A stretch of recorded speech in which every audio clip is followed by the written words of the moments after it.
हे जे IT क्लासेसवाले वगैरे आहेत का नाही, यांनी अक्षरशः मार्केटमध्ये सगळा काळा बाजार चालू केलेला आहे. तर असे जे फसवणूक करणारे जे क्लासेसवाले आहेत किंवा ह्या काळ्या बाजारापासून विद्यार्थ्यांनी कसं वाचलं पाहिजे? याच्यासाठी कसं आहे सर, कमीत कमी 3 ते 4 गोष्टी आहेत ज्या जर स्टुडंट्सने त्यांच्या पालकांनी विचार केला तर नक्कीच अशा फसवणुकीपासून ते स्वतःला वाचवू शकतात. पहिली गोष्ट काय, सरळ सरळ जाहिरात केली जाते की आमच्याकडे क्लास लावा, एकही रुपये फी भरू नका, जेव्हा तुमचं प्लेसमेंट होईल तेव्हा आम्ही तुमच्याकडून फीस घेऊ. याच्यामध्ये किती तथ्य आहे? याच्यामध्ये कसं आहे सर, हे इतकं गोड आमिष आहे आणि त्या आमिषाला खूप सारे स्टुडंट आणि पालक बळी पडतात. कारण जर प्लेसमेंट टीम डेडिकेटेड त्या इन्स्टिट्यूटची नसेल तर त्यांना इंटरव्ह्यू कॉल भेटणारच नाही. मग शिकून किती चांगलं शिका, काय त्या शिकण्याचा फायदा? अनेक क्लासवाल्यांकडून असं सांगितलं जातं की 100% जॉब गॅरंटी. यावरती तुमचं काय मत आहे? त्या गॅरंटी शब्दामुळे अगदी रिलॅक्स होता स्टुडंटला. असं वाटतं चला आता आपण जॉईन केलंय, आपल्याला घरी चालत ऑफर लेटर येणार आहे. असं काहीही होत नाही. IT मध्ये स्पेशलायझेशन लागतं. कुठल्या तरी एका गोष्टीवरती स्पेशलायझेशन करा. ते शिकण्याची सुरुवात तुम्ही फर्स्ट इयर सेकंड इयरला असण्यापासूनच करा. इंटर्नशिप ही कधी करायला पाहिजे विद्यार्थ्यांनी? थर्ड इयरला असताना की फोर्थ इयरला असताना? 3 वर्षाची डिग्री असेल तर थर्ड इयरला आणि 4 वर्षाची डिग्री आहे त्या स्टुडंटने थर्ड इयर प्लस फायनल आहे. बदलत्या सगळ्या गोष्टींनुसार विद्यार्थ्यांनी स्वतःला कसं अपडेट केलं पाहिजे? कुठल्याही विद्यार्थ्याने हा विचार नाही करायचा की मी 10 गोष्टी ॲट अ टाइम शिकणार आहे. तसं जर तो करायला गेला त्याचा पाय खोलात जाणार. मार्केटमध्ये तुमच्यासारखे हजारो क्लासेस आहेत, मग तुमचाच क्लास का चांगला आहे?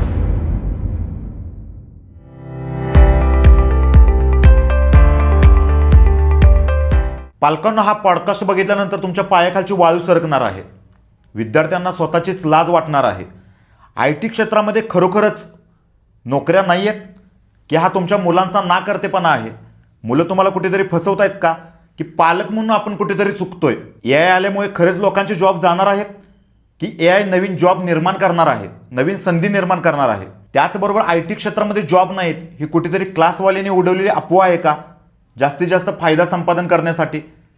या सर्व प्रश्नांची उत्तरे, त्याचबरोबर तुमच्या मनामध्ये जे काही वावटूळ उठलेलं आहे त्यासुद्धा प्रश्नांची उत्तर देण्यासाठी ज्यांना गेले 10 वर्षांहून IT क्षेत्रामधला जास्त अनुभव आहे, ज्यांनी आत्तापर्यंत हजारो विद्यार्थी घडवलेले आहेत, त्यांच्या क्लासमार्फत हजारो विद्यार्थी त्यांनी IT क्षेत्रामध्ये प्लेस केलेले आहेत, असे संदीप भुतारे सर, यस इन्फोटेकचे सर्वेसर्वा आपल्यासोबत जोडले गेलेले आहेत. द रोहित पाटील शो या माझ्या पॉडकास्ट शोमध्ये मी त्यांचं स्वागत करतो आणि तुमच्या सर्व प्रश्नांची उत्तरं ते आपल्याला देणार आहेत. त्यामुळे पॉडकास्ट संपूर्ण शेवटपर्यंत पहा. सर नमस्कार. नमस्कार सर. आपण अगोदरच तुमच्यासोबत एक पॉडकास्ट केला होता, नक्कीच. त्याच्यानंतर बऱ्याच पालकांनी माझ्यासोबत संपर्क साधला आणि मला त्यांनी असं विचारलं की म्हणजे त्यांच्या मनामध्ये अजून काही प्रश्नांचे डाऊट्स आहेत. तेच डाऊट्स आपल्याला इथे क्लिअर करायचे आहेत, जेणेकरून त्या पालकांना कुठेतरी वाटेल की आपले डाऊट्स खरे आहेत की खोटे आहेत याचं त्यांना कुठेतरी अंदाज येईल. किंवा असं पण होतं की बरेच विद्यार्थी आजकाल क्लासच्या नावाखाली पालकांना फसवत आहेत, पण पालकांना कुठेतरी याची जाणीव नाही आहे. आपण लास्ट पॉडकास्टमध्ये पण आपण यावरती चर्चा केली होती की बऱ्याच मुलांमध्ये पोटेन्शियल आहे, परंतु ते IT मध्ये प्लेस होत नाही आहेत आणि मग कुठेतरी ते कुटुंबाला जबाबदार धरतात, आईवडिलांना जबाबदार धरतात किंवा स्वतःच्या परिस्थितीचं भांडवल करतात. तर या सगळ्या गोष्टींची आपल्याला या पॉडकास्टच्या माध्यमातून चर्चा करायची आहे. नक्कीच. माझा पहिला प्रश्न आहे, ऑडियन्सला तुम्ही सांगा की तुम्ही या क्षेत्रामध्ये किती वर्ष झालं काम करता आणि तुमच्या IT क्षेत्रातील अनुभवाबद्दल. नमस्कार. जसं की द रोहित पाटील शो या शोवरती हा दुसरा माझा पॉडकास्ट आहे. बऱ्याच पहिल्या पॉडकास्टनंतर बऱ्याच साऱ्या विद्यार्थ्यांचे आणि खास करून पालकांचे बरेच सारे प्रश्न होते. तर माझं नाव संदीप भुतारे. मी स्वतःसुद्धा तुमच्यासारखाच एक सामान्य मराठी कुटुंबामधला मुलगा आहे. मराठी शाळेतूनच माझं शिक्षण झालं. त्यानंतर इंजिनिअरिंगनंतर ॲक्सेंचर या MNCमध्ये जवळपास 10 वर्षांचं माझं IT करिअर झालं, कॉर्पोरेट करिअर झालं आणि आता मागील 9 ते 10 वर्षापासून मी महाराष्ट्रामध्ये IT करिअर कोच म्हणून काम करत आहे. आणि माझा उद्देश एकच आहे की आपल्या जास्तीत जास्त मराठी मुलांचं best IT career, corporate career कसं घडेल हेच माझं एक पूर्ण उद्देश आहे. आणि त्याच दृष्टीने मी आणि आमची यस इन्फोटेकची पूर्ण टीम आम्ही काम करत आहोत.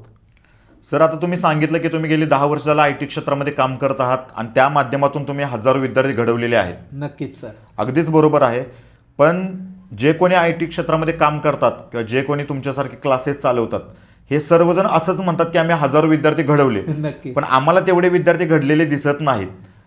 याबद्दल तुम्हाला काय म्हणायचं? याच्यामध्ये काय होतं सर की तुमचं म्हणणं अगदी बरोबर आहे. बऱ्याचदा केसमध्ये काय होतं की जेव्हा आपण एखाद्या ऑफिसला व्हिजिट करतो किंवा क्लासला व्हिजिट करतो तर तिथं फक्त लोकांची नावं अक्षरांमध्ये लिहिलेली असतात, लिस्ट लावलेली असते, कॉमन नावं असतात. अमित पाटील, गणेश पवार, ही इतकी कॉमन नावं आपण ती लिस्ट पाहूनच ठरतो अरे बाबा. पण यस इन्फोटेकमध्ये अशी कुठलीच लिस्ट तुम्हाला दिसणार नाही. कारण जो कुठला यस इन्फोटेकचा विद्यार्थी प्लेस होतो त्याचा IT करिअर चालू होतो. माझ्यासाठी सर्वात आनंदाचा आणि माझ्या पूर्ण टीमसाठी तो आनंदाचा क्षण असतो. त्यामुळे त्या सर्व विद्यार्थ्यांना स्वतः त्यांचं एक ॲप्रिशिएशन, त्यांचं एक फॅलिसिटेशन, त्यांचं एक अभिनंदन आपल्या यस इन्फोटेकच्या हेड ऑफिसमध्ये, भले मग तो स्टुडंट ऑनलाईन मोडमध्ये शिकलेला असेल किंवा तो क्लासरूम मोडमध्ये शिकलेला असेल, असं त्यांचं पूर्ण फॅलिसिटेशन आपल्या यस इन्फोटेकच्या हेड ऑफिसमध्ये होतं. आणि तसे विद्यार्थी हे जेव्हा मार्केटमध्ये जातात किंवा नंतर कुणी पालक जेव्हा व्हिजिट करायला येतात आणि त्यांना दिसतं की अरे वा, यस इन्फोटेकच्या पूर्ण टीमने अशा पूर्ण विद्यार्थ्यांना फॅलिसिटेट केलेलं आहे, म्हणजे नक्कीच हे खरोखर यस इन्फोटेकचे विद्यार्थी आहेत आणि ते खरोखर IT मध्ये प्लेस झालेले आहेत. त्यांच्या कंपनीचं नाव, त्यांचं पॅकेज सहित आपण सर्व सांगतो. त्यामुळे यस इन्फोटेकच्या केसमध्ये हा विश्वास महाराष्ट्रातले सर्व पालक आणि विद्यार्थी नक्कीच ठेवू शकतात. Sir, me as a Rohit Patil host म्हणून महाराष्ट्रातील अनेक पालकांचा माझ्यावरती प्रचंड विश्वास आहे. त्यांच्या विश्वासाला तडा द्यायला असं मी काम कधीच केलेलं नाहीये. नक्कीच सर. सो मी ते सर्वसामान्य पालकांचं प्रतिनिधित्व करतोय असं समजा. त्यांच्या मनातील प्रश्न मी तुम्हाला विचारतोय, त्यामुळे काही प्रश्न हे माझे चॅलेंजिंग असतील ज्याचं उत्तर तुम्हाला इथं द्यावं लागेल, जेणेकरून पालकांच्या मनामधील डाऊट्स क्लिअर होतील. नक्कीच सर. आता मला एका प्रश्नाचं उत्तर द्या सर. मार्केटमध्ये तुमच्यासारखे हजारो क्लासेस आहेत, बरोबर. मग तुमचाच क्लास का चांगला आहे? याच्या प्रश्नाचं उत्तर देताना सर कमीत कमी 3 ते 4 अशा गोष्टी ज्या मी अभिमानाने सांगू इच्छितो. पहिली गोष्ट, IT हायली टेक्निकल फील्ड आहे. सो आजकाल कसं होतं की बऱ्याच लोकांना असं वाटतं की चला ITचा क्लास ओपन करा, मग त्याच्यातून आपल्याला बरेच पैसे कमवता येतात वगैरे, अशा चुकीच्या धारणेने सुद्धा खूप सारे IT क्लासेस ओपन होतात. मध्यंतरी हिंजवडीमध्ये तर खूप मोठं प्रकरण झालेलं, अगदी काही शेकडो कोटी, जवळपास 100-125 कोटी रुपयांचा तो प्रॉब्लेम होता. असे चुकीचे कामं या फील्डमध्ये खूप लोक करतात सर. पण माझ्या केसमध्ये कसं आहे, जसं मी आपल्या ऑडियन्सला ऑलरेडी सांगितलं, मी स्वतः पूर्णपणे मराठी कुटुंबातून, सामान्य कुटुंबातून आलेला मुलगा आहे. आणि खास करून जेव्हा आपण एखाद्या गरीब कुटुंबातून येतो तेव्हा करिअर करण्यासाठी काय काय चॅलेंजेस येतात ना, हे स्वतः मी पाहिलेले नाही आहेत, फक्त मी अनुभवलेले आहेत. आणि ते चॅलेंजेस आपल्या महाराष्ट्रातल्या बाकीचे स्टुडंटचे कमी व्हावेत ह्यासाठी मी प्रयत्न करत असतो. पहिली गोष्ट कसं आहे की माझं स्वतःचा IT मध्ये ॲक्सेंचर सारख्या चांगल्या MNC मध्ये देवाच्या कृपेने करिअर घडल्यामुळे माझ्या इन्स्टिट्यूटमध्ये जे वातावरण आहे ते मी स्वतः पूर्णपणे टेक्निकल कसं ठेवल, कारण IT he highly technical field आहे. जर आपल्या फील्डमध्ये टेक्निकल वातावरण नसेल तर कुठलाही स्टुडंट प्लेस होऊच शकणार नाही. सो टेक्निकल वातावरण, technical practical oriented learning, limited batches, ह्या सगळ्या गोष्टींवरती मी स्वतः वैयक्तिक लक्ष देत असतो. ही पहिली गोष्ट. दुसरी गोष्ट, जसं की तुम्ही म्हटलात की पालकांना विश्वास यायला पाहिजे. आजकाल काय होतं, एखादं इन्स्टिट्यूट चालू होतं, एखाद्या वर्ष चालतं, खूप गोड गोड कमिटमेंट स्टुडंट्सला पालकांना केल्या जातात आणि लाखो रुपये त्यांच्याकडनं घेतले जातात आणि रातोरात सगळे पोराबा करतात. असं आपल्याकडे होत नाही. आपल्या यस इन्फोटेक या ब्रँडला आता जवळपास 10 वर्ष पूर्ण झालेली आहे आणि देवाच्या कृपेने पुणे या हेड ऑफिस सोबतच आता बाकीच्या प्रत्येक जिल्ह्यात आम्हाला पोहोचायचं आहे. त्याची सुरुवातही झालेली आहे. सांगली, कोल्हापूर, विदर्भामध्ये अमरावती इकडे सुद्धा आता आपल्या शाखा या ओपन होत आहेत. सो एक ग्रोईंग जो प्रवास आहे तो यस इन्फोटेकचा आहे. तिसरी सगळ्यात महत्त्वाची गोष्ट की आपले जे स्टुडंट्स आहेत ते आज अशा ठिकाणी काम करत आहेत जे पासआउट स्टुडंट आहेत. त्याच्यातले काही स्टुडंट जे ऑफकोर्स 10 वर्षापूर्वी पासआउट झाले होते जेव्हा इन्स्टिट्यूट नवीन होतं, आज ते मॅनेजरियल लेवलला आहेत. ते स्वतःही त्यांचा एक करिअरचा प्रवास आणि गायडन्स करायला गेस्ट लेक्चर आपल्या यस इन्फोटेकमध्ये ते घेत असतात. आणि चौथी आणि सगळ्यात महत्त्वाची गोष्ट, विद्यार्थी आणि पालक IT क्लासला खर्च का करतात किंवा जी काही नॉमिनल फी आहे ती का भरतात, कारण त्यांना फक्त शिकायचं नसतं सर. शिकणं त्यांचं डिग्रीमध्ये झालेलेच आहे ना. डिग्रीला 4 वर्ष शिकलीत मुलं, आता शिकून तो पण वैतागलेला आहे स्टुडंट. त्यांचे 2च एक्सपेक्टेशन असतात, एक पर्टिक्युलर स्पेशलायझेशन आणि फक्त स्पेशलायझेशन करून न थांबता आम्हाला कुठंतरी जॉब इंटरव्ह्यूची ऑपॉर्च्युनिटी द्या, त्यासाठीची प्लेसमेंट टीम असली पाहिजे. आणि यस इन्फोटेकची डेडिकेटेड प्लेसमेंट टीम आहे. आज आपण पालकांना आणि विद्यार्थ्यांना माहिती आहे, बऱ्याच टायर 2 टायर 3 सिटीजच्या इव्हन चांगल्या कॉलेजेसमध्ये एकही प्लेसमेंट ऑफिसर नसतात. एखाद्या जे प्रोफेसर आहेत त्यांना ॲडिशनल चार्ज त्याचं दिलं असतं, पण आपल्या इन्स्टिट्यूट लेवलला आजच्या मोमेंटला 5 प्लेसमेंट ऑफिसर आहेत. म्हणजे ह्या डेडिकेटेड टीम सोबत आम्ही काम करतोय आणि म्हणून एवढे रिझल्ट आहेत. सो ह्या ज्या गोष्टी आहेत त्या यस इन्फोटेकच्या अशा ज्या बाकीच्या क्लासेसपेक्षा वेगळ्या आहेत आणि ते सांगायला मला आनंद आणि अभिमान ह्या दोन्ही गोष्टी वाटतात सर. काय असतं सर माहिती आहे का, 40-50 हजार रुपये ही कदाचित तुमच्यासाठी मोठी अमाऊंट नसेल, पण सर्वसामान्य कुटुंबातला जो मुलगा असतो, ज्याच्या आईवडील रोजंदारीवरती काम करतात, ज्याचे आईवडील कुठेतरी कारखान्यामध्ये काम करतात, त्या पालकांसाठी 40-50 हजार म्हणजे ही खूप मोठी अमाऊंट असते. नक्कीच, म्हणजे जेव्हा एखादा विद्यार्थी तुमच्याकडे येतो, एक स्पेसिफिक तुमची जी काही फी असेल ती ठरलेली दिलेली जाते. तुमच्या क्लासकडून जेव्हा शुअरिटी दिली जाते की तुम्ही जर हे केलं तर आम्ही तुमची प्लेसमेंट करू किंवा तुम्ही प्लेसमेंट व्हाल. हो. मग इथे कुठेतरी विद्यार्थी कमी पडतात का, म्हणून त्यांचं प्लेसमेंट होत नाही क्लास लावून सुद्धा? ज्या स्टुडंटचं क्लास लावूनही प्लेसमेंट होत नाही ना, त्या स्टुडंट्सला फक्त 2च गोष्टींवरती काम करणं आहे सर. एक आहे त्यांचे कुठेतरी जर टेक्निकल स्किल कमी पडत आहेत, त्यांचं प्लेसमेंट होत नाही. म्हणजे काय, ते इंटरव्ह्यूला जात आहेत पण इंटरव्ह्यूमध्ये ते फेल होतात. मग इथे कुठेतरी इंग्लिश लँग्वेजच्या प्रॉब्लेममुळे पण ह्या गोष्टी घडतात. येस, जसे 2 पॉईंट मी सांगत होतो. ज्या स्टुडंटचं प्लेसमेंट होत नाही, क्लास लावणे, फक्त 2च गोष्टींवरती इम्प्रूव्ह करणं. एक, त्यांनी टेक्निकल जर त्यांचं स्किल सेट कुठे कमी पडतंय तर जे शिकवलेल्या गोष्टी त्याची प्रॅक्टिस कुठे कमी पडते तर ती प्रॅक्टिस करणे. आणि IT मध्ये इंग्लिशला भरपूर जास्त महत्त्व आहे, खूप महत्त्व आहे. कारण असं की ITचे जे क्लायंट आहेत ते सगळे मेजरली फॉरेन असतात आणि IT इंडस्ट्रीमध्ये कामाची जी फॉर्मल लँग्वेज आहे ती इंग्लिश आहे. त्याच्यामुळे या 2 स्किल्सवरती जर काम केलं तर इंटरव्ह्यू कॉलसाठी येस इन्फोटेकची प्लेसमेंट टीम ही आहेच. सो ज्या स्टुडंटला क्लास लावणे अजून प्लेसमेंट झालेलं नाहीये त्यांना मला हे सांगणं आहे की फक्त या 2 स्किल्सवरती इम्प्रूव्ह करा, त्यांचं प्लेसमेंट हे नक्कीच होणार आहे. म्हणजे कुठेतरी तुम्हाला असं म्हणायचं आहे की जे कंपन्यांना हवं आहे स्किल ते विद्यार्थ्यांकडे जर असलं तर विद्यार्थी 100% प्लेस होऊ शकतो. पण जर विद्यार्थी क्लास लावून पण जर प्लेस होत नसेल तर इथे कुठेतरी विद्यार्थ्याचा नाकर्तेपणा नडतोय. हा, नाकर्तेपणा आपण त्याला म्हणू शकतो किंवा त्याला नाकर्तेपणा हा कदाचित खूप मोठा नकारात्मक शब्द ठरेल. मी म्हणेल की कुठेतरी कंटिन्युअसली प्रॅक्टिस करणं गरजेचं आहे 2च गोष्टींची, टेक्निकल आणि कम्युनिकेशन. आणि एवढे 2 स्किल्स जर आहेत तर IT कंपन्यांमध्ये फ्रेशरसाठी जॉब नाहीत असं नाहीये. या क्षणाला जे आपले विद्यार्थी आणि पालक हा पॉडकास्ट पाहतात, फक्त त्यांनी गुगल करावं या क्षणाला की Naukri.com वरती फ्रेशरसाठी, चला आपण पुण्यातलं उदाहरण घेऊया की फ्रेशरसाठी या टेक्नॉलॉजीमध्ये किती जॉब आहेत, हजारो जॉब ओपनिंग त्यांना आत्ता दिसतील त्यांच्या समोर फक्त. आणि यासाठी कंपन्या पैसे पण खर्च करतात हे सांगायला की अरे आमच्याकडे जॉब ऑपॉर्च्युनिटी आहे, ओपनिंग आहे. पण आपल्याकडे ते स्किल असणं हे मात्र गरजेचं आहे. कारण त्या जॉबमध्ये जे जॉब डिस्क्रिप्शन असतं त्याच्यात जे स्किल्स असतात ते विद्यार्थ्याकडे असलेच पाहिजे. आणि ते जर नसतील तर मग कुठेतरी प्लेसमेंट व्हायला अडचण येते. पण स्किल असल्यावर प्लेसमेंट हे होतच. सरांच्या 10 वर्षांच्या अनुभवातून एक गोष्ट आज मला कळली आणि संपूर्ण महाराष्ट्रासमोर मी एक मोठी पोलखोल करतोय आणि पालकांना सुद्धा सूचित करतोय. जसं सरांनी सांगितलं तसं IT क्षेत्रामध्ये जॉबची अगदी खूप मोठी जॉबची संधी आहे. मग विद्यार्थ्यांना किंवा तुमच्या मुलांना जॉब का मिळत नाहीत, तुमची मुलं म्हणतात की जॉबच नाही आहेत, तर असं अजिबात नाही आहे. कंपन्यांना जे स्किल हवे आहेत ते स्किल तुमच्या मुलांकडे नाही आहेत. ते स्किल शिकण्याची मुलांची तुमच्या तयारी नाही आहे. किंवा जर तुमचे मुलं क्लास लावत असतील तर तिथे कुठेतरी मग अभ्यास करायला किंवा ते स्किल शिकायला कुठेतरी कमी पडत आहेत आणि त्यामुळे ते प्लेस होत नाहीत. अशा सर्व पालकांना मी एक गोष्ट सांगू इच्छितो. पुण्यातील आपला येस इन्फोटेक सर आपले मित्रच आहेत जवळचे. येस इन्फोटेकला ॲडमिशन घ्या. तिथे सर तुम्हाला पूर्णपणे अगदी म्हणजे कुंभार कसा एखादा मातीतून एखादी सुंदर अशी मूर्ती घडवतो ना, असं तुम्हाला तिथं घडवलं जाईल. आणि तुमची जर तयारी असेल 100% देण्याची तर सर तुमच्यावरती 200% काम करतील. हा मी तुम्हाला या पॉडकास्टच्या माध्यमातून शब्द देतो.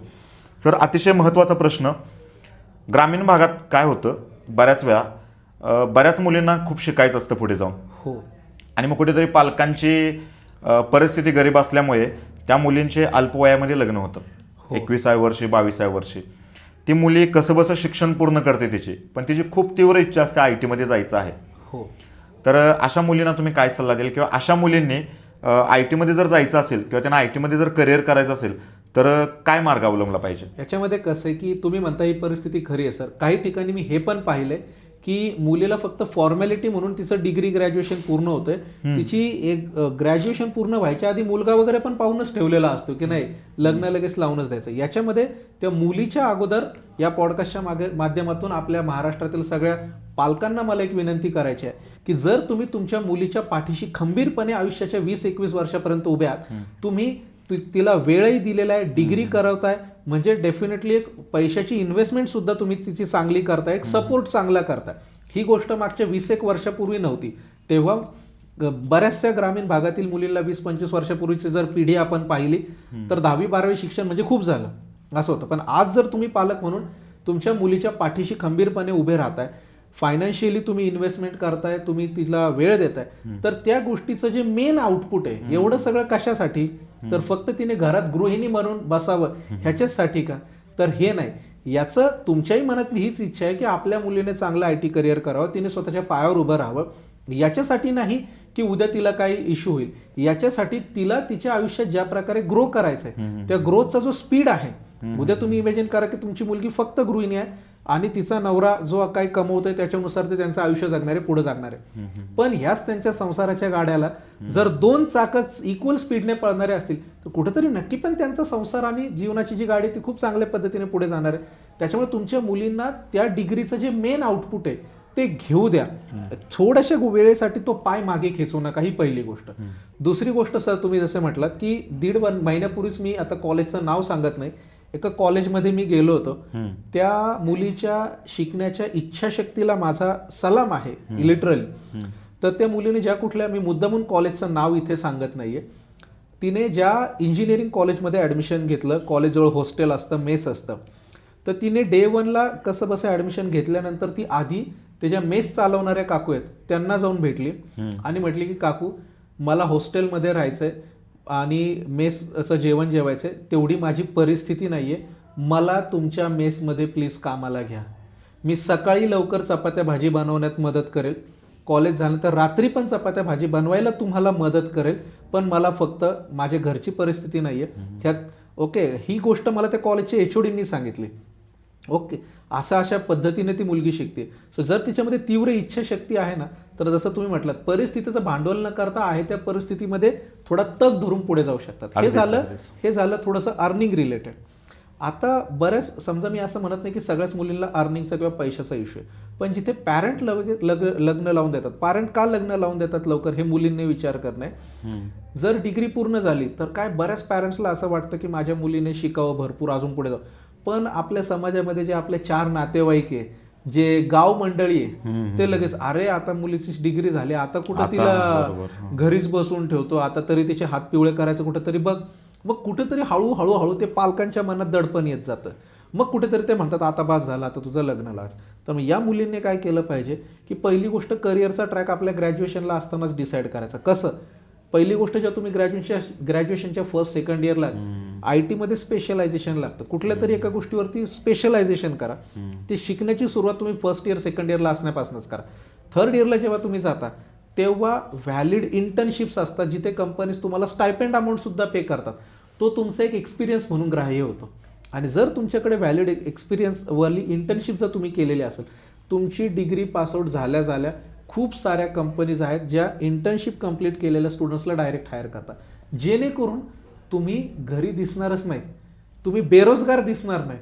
हां, डिग्री झाली, आता माझी मुलगी जॉब करते, पॅरेंट्सला पण हक्काने सांगता येईल, मग ते काय म्हणतील, हां माझ्या मुलीला आता एखादं वर्ष 2 वर्ष तिच्या करिअरमध्ये सेटल होऊ द्या। अशा ट्रॅकने जर मुलींनी तयारी केली तर या ट्रॅपमधून, आणि ट्रॅप नाही म्हणू शकत, कुठेतरी समाजाचं दडपण असतं आईवडिलांवरती, नातेवाईक सतत टॉन्ट मारत असतात, न सांगता पण स्थळं घेऊन येत असतात की बघा आमच्या माहितीत हा मुलगा आलाय, तर कुठेतरी एखादं आवडण्यासारखं पटण्यासारखं स्थळ घरच्यांना मिळालं तर त्यांनाही असं वाटतं की चला मुलीचं भलं होईल, पण तिचं करिअर जर झालं तर आयुष्यभर ती स्वतः कॉन्फिडंट असणार आहे। अशा वेळेने जर मुलींनी प्लॅनिंग केलं तर ते खूप चांगल्या प्रकारे त्यांचं IT करिअर हे चालू करू शकतात, वेळेत आणि लवकर। सर, आता तुम्ही इंटर्नशिपबद्दल बोललात, बऱ्याच मुलांच्या मनामध्ये हा प्रश्न आहे, इव्हन माझा पुतण्यासुद्धा आता 3rd इयर इंजिनिअरिंगला आहे, त्याचासुद्धा मला फोन आला होता की इंटर्नशिप ही कधी करायला पाहिजे विद्यार्थ्यांनी, 3rd इयरला असताना की 4th इयरला असताना? आता याच्यामध्ये ज्या डिग्रीज 3 वर्षाच्या आहेत, जसं BCA BCSC 3 वर्षाची डिग्री, तर या मुलांकडे ऑप्शन नसतो, त्यांना 3rd इयरला असतानाच इंटर्नशिप करायला लागते आणि युनिव्हर्सिटीने ते मॅन्डेटरी पण केलेलं आहे, त्याच्यामुळे त्यांना 3rd इयर हाच एक ऑप्शन राहतो। जे 4 वर्षाचे डिग्रीवाले स्टुडंट आहेत, जसं इंजिनिअरिंग वगैरे, या केसमध्ये आत्ताच्या मुवमेंटला 3rd इयरच्या 2nd सेमिस्टरला इंटर्नशिप हे कंपल्सरी केलं युनिव्हर्सिटीने। ओके सो 3rd इयर मध्ये तर करायचीच आहे, आणि फायनल इयर मध्ये सुद्धा मॅक्झिमम 6 महिन्याच्या 2 इंटर्नशिप पण काही स्टुडंट्स करतात, म्हणजे ते फक्त एक्झामला जातात, इंटर्नशिप असल्यामुळे त्यांचा फुल टाइम जॉब असल्यासारखंच एक कंपनी स्टायपेंड अमाऊंट पण देते, त्याच्यामुळे कॉलेजला पण ही त्यांच्यासाठी पण चांगली गोष्ट आहे की बाबा आपल्या विद्यार्थ्यांमध्ये एवढे स्किल्स आहेत की फायनल इयरला असतानाच कंपनी स्टायपेंडवाले इंटर्नशिप देतात, त्याच्यामुळे कॉलेजही सपोर्टच करतात। सो 3 वर्षाची डिग्री असेल तर 3rd इयरला, आणि 4 वर्षाची डिग्री त्या स्टुडंटने 3rd year plus final year, त्या दोन्ही वर्षामध्ये जर इंटर्नशिप केली तर ग्रॅज्युएशन झाल्यानंतर डिग्रीचा फायनल इयरचा पेपर झाल्यानंतरही बऱ्याच साऱ्या कंपन्या असतात ज्या फुल टाइम हायरिंग लगेच करतात। पण हे बऱ्याच स्टुडंट्सला माहिती नसतं. येस, अगदीच. सर, असंख्य पालकांच्या मनामध्ये एक डाऊट आहे, एक प्रश्न आहे, खास करून जे गावाकडले पालक आहेत त्यांच्या मनामध्ये. ते असं म्हणतात की आम्ही विद्यार्थ्यांना 11वी-12वीपर्यंत शिकवलं, त्याच्यानंतर प्रसंगी आम्ही शेतावरती कर्ज वगैरे काढलं, पण आमच्या मुलांचं इंजिनिअरिंग कंप्लीट केलं, जिथे आम्ही इंजिनिअरिंगला त्यांना 7 ते 8 लाख रुपये खर्च केलेत, आणि आमच्या डोक्यामध्ये एकच आहे की इंजिनिअरिंग झालं की लगेच त्याला जॉब. मग इंजिनिअरिंग कंप्लीट केल्यानंतर सुद्धा त्यांना क्लास करायची गरज का पडते? याचं रिझन असं आहे सर, आता आपण 2025च्या डिसेंबरमध्ये बोलतोय, 2026 काही दिवसात चालू होणार आहे. आत्ताच्या मुमेंटला डिसेंबर 2025मध्ये जे थर्ड इयरचे मुलं जे एक्झाम देतात, ओके, तर त्यांचा पॅटर्न 2019चा आहे सर. त्याच्यामुळे आपल्या पालकांच्या पिढीमध्ये जे होतं ना की डिग्री झाली म्हणजे लगेच जॉब मिळाला, हे समीकरण इथं लागू होत नाहीये.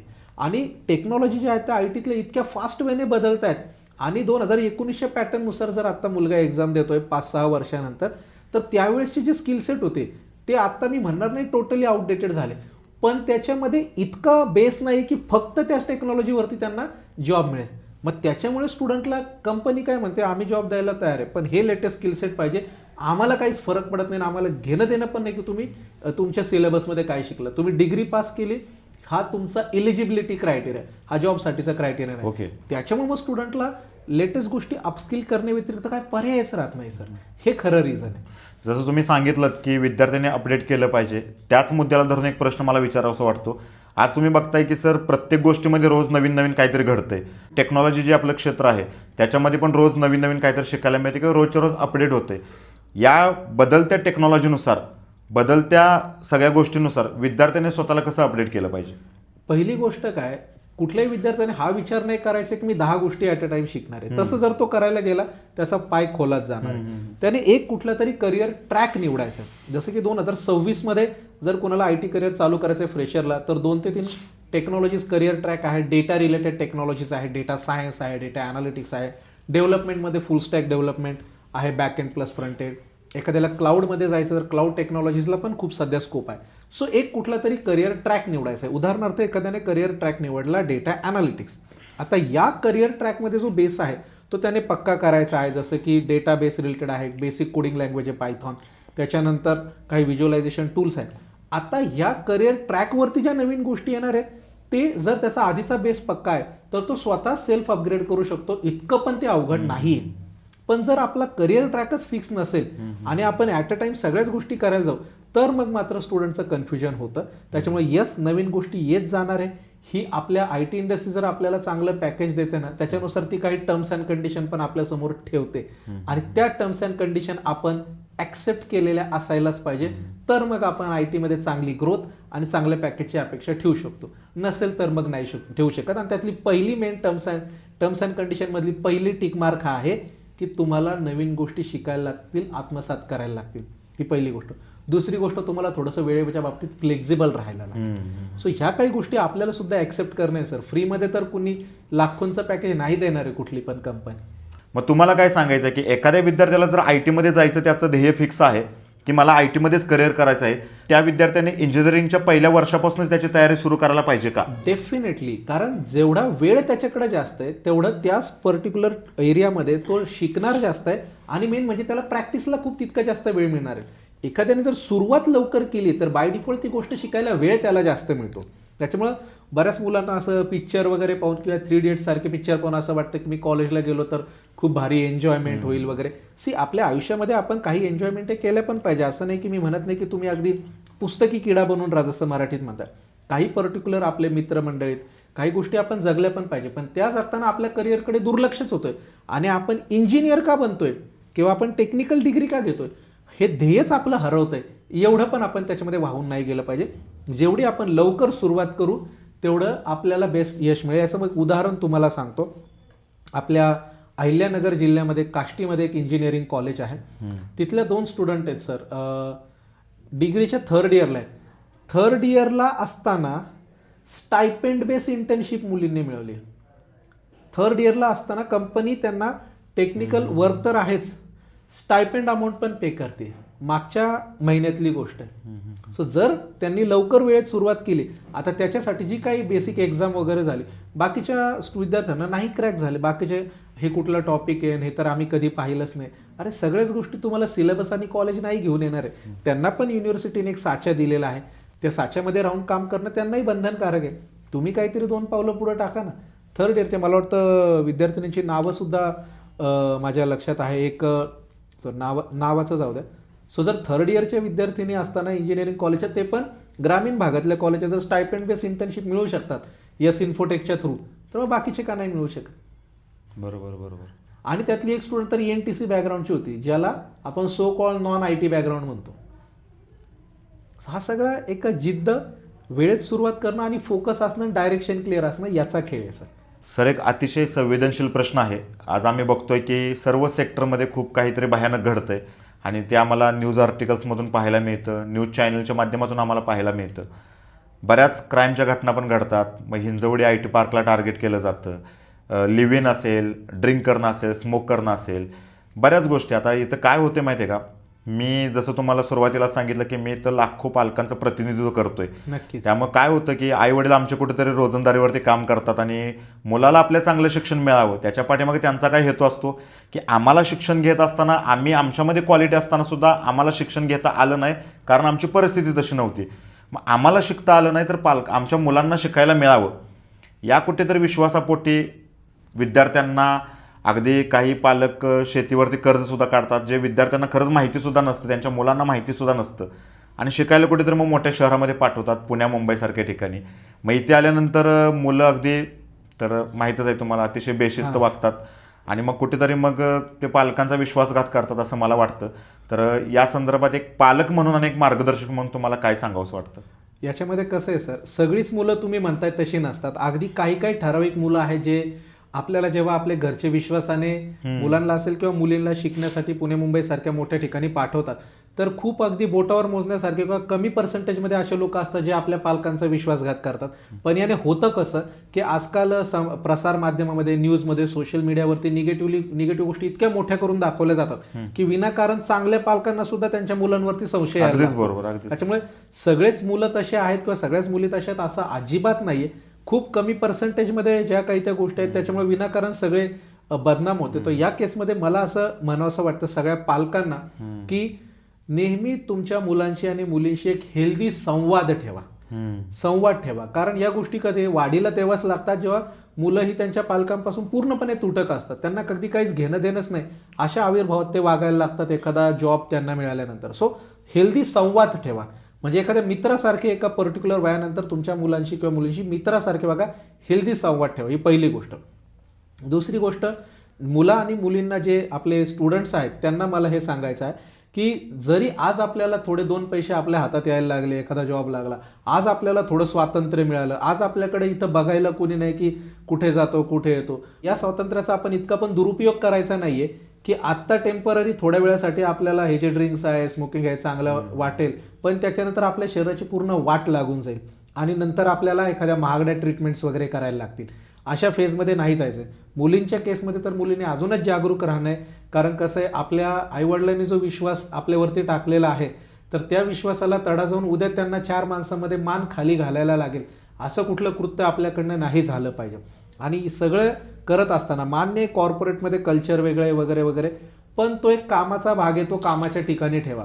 सो ऑन कॅमेरा मी तुम्हाला हे सांगतो सर की असं नाही की कुणी तुम्हाला स्वतःहून हे करतं की कुणी तुमच्या तोंडामध्ये सिगरेट देतंय किंवा कुणी तुम्हाला दारूचा ग्लास भरून प्यायला सांगते, असं नसतं. हे सगळे स्वतःच्या मनाचे चोचलेत.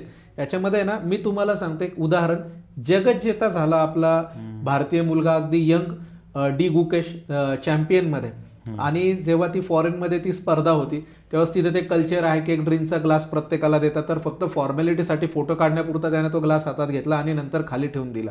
सो जर एक जगज्जेता वर्ल्ड चॅम्पियन हे करू शकतो, तर आपल्याला असं काय की आपल्याला असे कुठले पंख फुटलेत की एक जॉब मिळाला म्हणून आपण स्वतःला असे वेगळेच कुठले तरी हवेत जातो की नाही आता मला खूप 2 पैसे हातात यायला लागले आणि खूप फ्रीडम मिळालं तर मी या चुकीच्या गोष्टींच्या नादी लागावं. सो हे फक्त आपण स्वतःच्या मनाला दिलेली कारणं आहेत, आणि याच्याही पुढे जाऊन जर आपण आपल्या आयुष्याचा एक उद्देश, आपल्या एक कुटुंबाचा बेस जर लक्षात ठेवला तर अशा चुकीच्या गोष्टींकडे आपण नक्कीच आकर्षित होणार नाही. अगदीच नाही, अगदीच बरोबर आहे सर. सर, एक माझा ऑन कॅमेरा मी बोलतोय, माझा एक आरोप आहे, हे जे IT क्लासेसवाले वगैरे आहेत का नाही, ह्यांनी अक्षरशः मार्केटमध्ये सगळा काळा बाजार चालू केलेला आहे. माझ्याकडे काही क्लासेसचे प्रूफसुद्धा आहेत. मी पॉडकास्टच्या सुरुवातीला सांगितलं की मी इथे ॲज अ रोहित पाटील म्हणून बसलेलो नाही आहे, तर मी इथे असंख्याने लाखो पालकांचं प्रतिनिधित्व करतो आहे आणि त्यांचा मुलगा म्हणून मी इथे बसलो आहे. त्यामुळे मी IT सेक्टरमधले जे सर आहेत त्यांना मी या प्रश्नाचा जाब विचारणार आहे. सर, काय असतं, आमचे पालक खूप भोळे आहेत, हो. खूप भोळे आहेत. त्यांच्या मुलांवरती खूप विश्वास आहे. अक्षरशः शेत गहाण ठेवून त्याच्यावरती कर्ज काढून पैसे आम्ही विद्यार्थ्यांना देतो. त्या विद्यार्थ्याला माहीतसुद्धा नाही की आपल्या आईबापाने ते पैसे देण्यासाठी काय केलेलं आहे ते. हो हो. आणि असा विद्यार्थी जेव्हा पुण्या मुंबईसारख्या मोठ्या सिटीमध्ये येतो, एखाद्या क्लासमध्ये जातो, तिथे पैसे भरतो आणि क्लासवाल्यांकडून सरळ त्याची फसवणूक होते. आणि मग परत तो विद्यार्थी जेव्हा जाब विचारायला जातो तेव्हा क्लासवाल्यांकडून मग उडावडीची उत्तर दिले जातात. मग ते विद्यार्थी मग आमच्यासारख्यांकडे येतात आणि मग मदत मागतात की या क्लासने आमची फसवणूक केली दादा, हे आमचे असे पैसे घेतले आणि पैसे आम्हाला परत मिळवून द्या. तर माझा तुम्हाला सरळ प्रश्न आहे. मी सुरुवातीलाच क्लिअर केलं की मी तर पालकांचं प्रतिनिधित्व करतोय. तर असे जे फसवणूक करणारे जे क्लासेसवाले आहेत किंवा ह्या काळ्या बाजारापासून विद्यार्थ्यांनी कसं वाचलं पाहिजे? याच्यासाठी कसं आहे सर, कमीत कमी 3 ते 4 गोष्टी आहेत ज्या जर स्टुडंट्सने त्यांच्या पालकांनी विचार केला तर नक्कीच अशा फसवणुकीपासून ते स्वतःला वाचवू शकतात. पहिली गोष्ट काय की प्रत्येकाने हे लक्षात घेणे की IT हायली टेक्निकल फील्ड आहे, टेक्नॉलॉजी ओरिएंटेड फील्ड आहे. सो प्रत्येकाने हे नक्की पाहणे की त्या इन्स्टिट्यूटचं जे कोण मेन ओनर, फाउंडर, डिरेक्टर जे कोणी आहे ते स्वतः टेक्निकल आहेत का, त्यांना स्वतः कॉर्पोरेटचा गंध आहे का, टेक्नॉलॉजीचा गंध आहे का, स्वतः कुठे IT कंपनीमध्ये काम केलेलं आहे का. तर त्याच्याशिवाय IT मध्ये काय ग्राउंड रियालिटी चालते हे त्यांना माहितीच असू शकत नाही.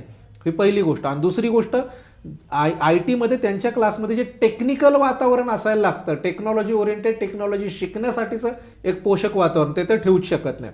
सो हे नक्की पाहणे की त्या इन्स्टिट्यूटचं जे कोणी ओनर, फाउंडर, डिरेक्टर जे कोणी आहे ते स्वतः टेक्निकल बॅकग्राऊंडचे आहेत का, ही पहिली गोष्ट. दुसरी गोष्ट प्रत्येकाने हे पाहणे की ते इन्स्टिट्यूट किती जुनं आहे. कारण आता मध्यंतरी हिंजवडे ते खूप मोठा प्रकार समोर आलेला की अगदी 6 महिने 1 वर्षापासून एखादं इन्स्टिट्यूट चालू आहे, खूप गोड कमिटमेंट स्टुडंट्सला दिल्या, लाखो रुपये घेतले आणि रातोरात सगळे गायब झाले. मग या केसमध्ये विद्यार्थ्यांच्या आणि पालकांच्या मनात शंका येणे खूप साहजिक आहे. त्याच्यामुळे त्या इन्स्टिट्यूट किती जुनं आहे म्हणजे त्यांचा किती बेस स्ट्रॉंग आहे हे त्याच्यावरनं आपल्याला दिसतं. तिसरी गोष्ट आहे की त्या इन्स्टिट्यूटचे खरंच प्लेसमेंटचं किती स्टुडंटचं झालेलं आहे. ज्या काही स्टुडंट्सचं प्लेसमेंट झालेलं आहे ते खरंच IT इंडस्ट्रीमध्ये आता काम करतायत का, त्यांचे एक व्हॅलिड जे प्रूफ्स आहेत ते स्टुडंट्सने नक्कीच पाहिले पाहिजेत. आणि चौथी आणि सगळ्यात महत्त्वाची गोष्ट, स्टुडंट्सला फक्त शिकून थांबायचं नाही. शिकण्याला तो 4 वर्ष त्याने किंवा 3 वर्ष डिग्री ऑलरेडी त्याने दिलेलेच आहेत. हे करत असताना स्टुडंटला नंतर पाहिजे placements call, interview calls. So त्यासाठी स्टुडंट्सने नक्की पाहणे की त्या इन्स्टिट्यूटची स्वतःची अशी डेडिकेटेड प्लेसमेंट टीम आहे की नाही. कारण जर प्लेसमेंट टीम डेडिकेटेड त्या इन्स्टिट्यूटची नसेल तर त्यांना इंटरव्ह्यू कॉल भेटणारच नाही. मग शिकून किती चांगलं शिका, काय त्या शिकण्याचा फायदा. त्यामुळे ह्या जर 3-4 गोष्टी स्टुडंटने पाहिल्या तर नक्कीच स्वतःची होणारी फसवणूक ते टाळू शकतात. बऱ्याच क्लासवाल्यांकडून सर चुकीची जाहिरात होते. कारण मला माहिती आहे, मी इथे स्पष्ट बोलू शकतो, कारण पैसा मिळवणं हा त्यांचा धंदा आहे. विद्यार्थ्यांच्या हिताचं कोणाला पडलेलं नाही आहे किंवा विद्यार्थ्यांच्या करिअरची कोणाला काळजी नाही आहे. विद्यार्थ्यांची काळजी फक्त त्यांच्या आईवडिलांना आहे आणि तुमच्यासारख्या काही मोजक्या शिक्षकांना नाही. सगळा ह्यांनी काळा धंदा चालवला आहे, सगळा ह्यांनी काळा बाजार केला आहे. सरळ जाहिरात केली जाते की आमच्याकडे क्लास लावा, 1ही रुपये फी भरू नका, जेव्हा तुमचं प्लेसमेंट होईल तेव्हा आम्ही तुमच्याकडून फीस घेऊ. याच्यामध्ये किती तथ्य आहे? याच्यामध्ये कसं आहे सर, हे इतकं गोड आमिष आहे आणि त्या आमिषाला खूप सारे स्टुडंट आणि पालक बळी पडतात. हे कसं आहे, सुरुवातीचा प्रकार आहे. तुम्ही हेच करू नका. मग तिथं गेल्यावर ठीक आहे, तुम्ही शिकण्याचं फी भरू नका, रजिस्ट्रेशनचे एवढे हजारो रुपये द्या.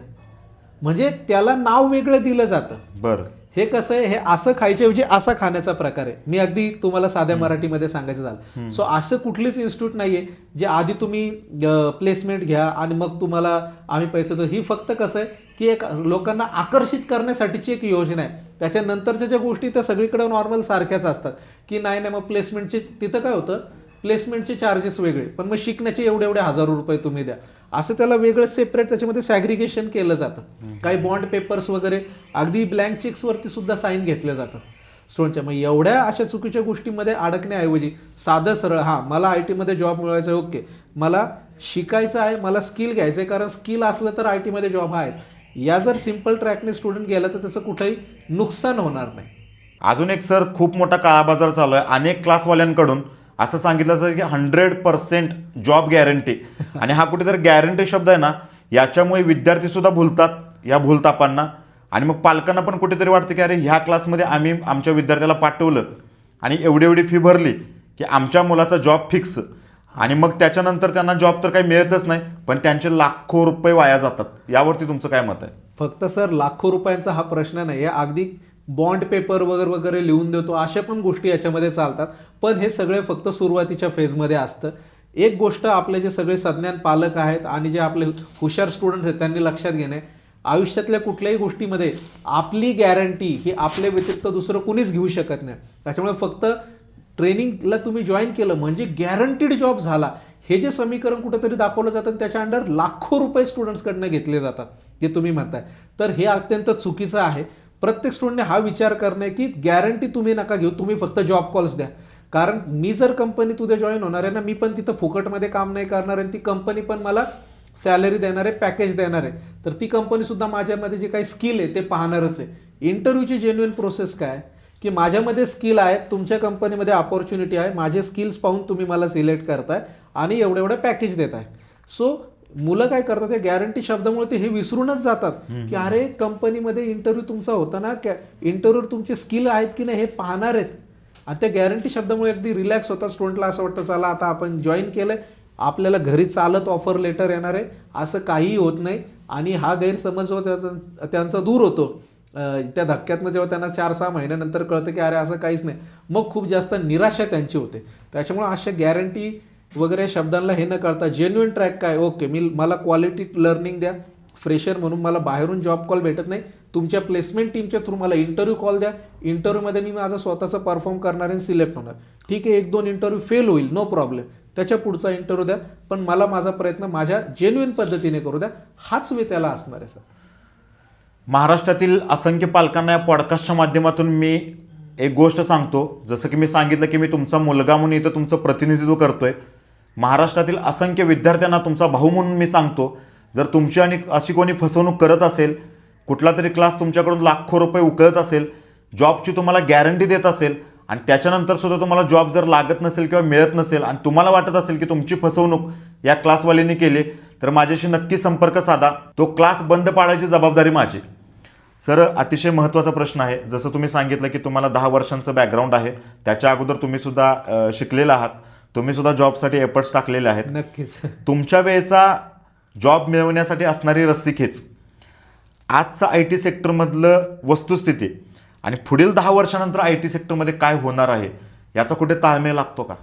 याच्यामध्ये कसं आहे सर, जेव्हा मी फ्रेशर होतो तेव्हा कसं आहे की जॉब ऑपॉर्च्युनिटीसाठी जेनरिक कॅन्डिडेट कंपन्यांना चालायची. जसं की एखाद्याचं कम्प्युटर इंजिनियर झालं की ओके आम्ही इंटरव्ह्यू घेतो, म्हणजे डिग्री असलं की जवळपास इंटरव्ह्यू होणं फिक्स होतं की कम्प्युटर ग्रॅज्युएट पाहिजे, IT पाहिजे किंवा नॉन IT पाहिजे.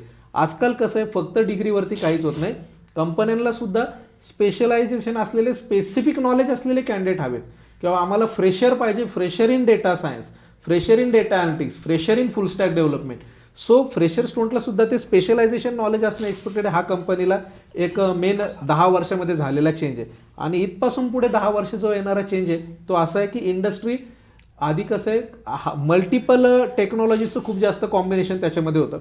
आता कसं आहे, इथपासून पुढचे जे येणाऱ्या 10 वर्ष जवळपास 3च इंडस्ट्रीचे फिक्स पिलर्स आहेत, त्याच्या भोवतीच सगळ्या गोष्टी इव्हॉल्व्ह होणार आहेत. पहिली गोष्ट आहे डेटा रिलेटेड टेक्नॉलॉजी, दुसरी गोष्ट आहे कोअर डेव्हलपमेंट आणि तिसरी गोष्ट आहे क्लाउड. याच्या अराउंडच हे 3 मेन पिलर आहेत इंडस्ट्रीचे. जे काय असणार आहे ते सगळं या 3 पिलर्सच्या अराउंड असणार आहे पुढच्या 15 ते 20 वर्षांमध्ये, कारण त्या दिशेने ऑलरेडी इंडस्ट्री ड्राईव्ह झाली आहे. सर, नक्कीच इथे तुम्हाला पॉडकास्टला बोलवण्याचं कारण हेच होतं सर, की तुमचं असणारं IT क्षेत्रातलं प्रचंड नॉलेज, 10 ते 15 वर्षांचा तुमचा जो काही अनुभव आहे तो, असंख्य विद्यार्थी तुम्ही जे घडवलेले आहेत त्याचं एक आहे, त्याचं क्रेडिट तुम्हाला द्यावंच लागेल. त्याचबरोबर आपल्या क्लासबद्दल असणारे लोकांमध्ये किंवा विद्यार्थ्यांमध्ये असणारी विश्वासार्हता, नक्कीच. आणि विद्यार्थी म्हणून जे तुम्ही मार्गदर्शक म्हणून जे विद्यार्थ्यांवरती काम करतात हा तुमच्या प्रोफेशनचा भाग झाला, पण एक पालक म्हणून सुद्धा तुम्ही जे विद्यार्थ्यांवरती प्रेम करतात ना, या सगळ्यातून कुठेतरी मला दुसऱ्यांदा तुम्हाला माझ्या पॉडकास्ट शोमध्ये बोलावं असं वाटलं. तिसऱ्यांदा पुन्हा एकदा मी बोलवेन, तेव्हा पालकांचे काही वेगळे प्रश्न असतील, नक्कीच, त्या प्रश्नांची सुद्धा उत्तरं तुम्ही द्याल अशी अपेक्षा व्यक्त करतो. आणि बऱ्याच गोष्टी आता आपण डिस्कस केलेल्या आहेत. आता माझा शेवटचा प्रश्न आहे, जर एखाद्या विद्यार्थ्याला आपला क्लास लावायचा असेल, आपल्या क्लासमध्ये ॲडमिशन घ्यायचं असेल, तर त्या विद्यार्थ्याला सगळ्यात सोपा मार्ग सांगा तुमच्यापर्यंत पोहोचण्याचा. ज्या विद्यार्थ्यांना सर पुणे हेड ऑफिसला येणं शक्य आहे त्यासाठीचे डिटेल्स तर आपण डिस्क्रिप्शनमध्ये दिलेच आहेत. अगदीच. पण आता आपण काही विद्यार्थी असे असतात की ज्यांना पुणे मुंबई सारख्या ठिकाणी येणं शक्य होत नाही, अशा विद्यार्थ्यांसाठी यस इन्फोटेकचा आमच्या पूर्ण टीमचा हा प्रयत्न आहे की आम्ही त्यांच्या जिल्ह्यापर्यंत पोहोचावं. तर पुण्याव्यतिरिक्त आत्तापर्यंत सांगली, कोल्हापूर आणि काही दिवसांतच अमरावतीमध्ये आमची ब्रँच ओपन होती. पिंपरी चिंचवडलाही ब्रँच ओपन झालेली आहे. सो विद्यार्थी त्या लोकेशनला सुद्धा यस इन्फोटेकच्या जॉईन करू शकतात. आणि याही व्यतिरिक्त बाकीचे जे लोकेशन्स आहेत तिथून स्टुडंट लाईव्ह क्लासेस ऑनलाईन मोडमध्ये, ऑनलाईन म्हणजे बऱ्याच स्टुडंट्सला गैरसमज होतो की प्री रेकॉर्डेड, असं नाही, लाईव्ह ट्रेनर, लाईव्ह सेशन सगळे होणार आहेत. सो हे लाईव्ह सेशन सुद्धा पुणे हेड ऑफिसमधनं ते जॉईन करू शकतात. सो हा आतापर्यंतचा एक बेस्ट मार्ग आहे जेणेकरून विद्यार्थी, त्यांचे पालक हे यस इन्फोटेक सोबत कनेक्ट होऊ शकतात. नक्कीच सर, इथे तुम्ही आलात आणि तुम्ही आय टी क्षेत्रामध्ये जे काही चाललंय किंवा जी काही वस्तुस्थिती आहे ते प्रामाणिकपणे इथे मांडण्याचा प्रयत्न केलात आणि माझ्या प्रश्नांना चांगला असा प्रतिसाद दिलात.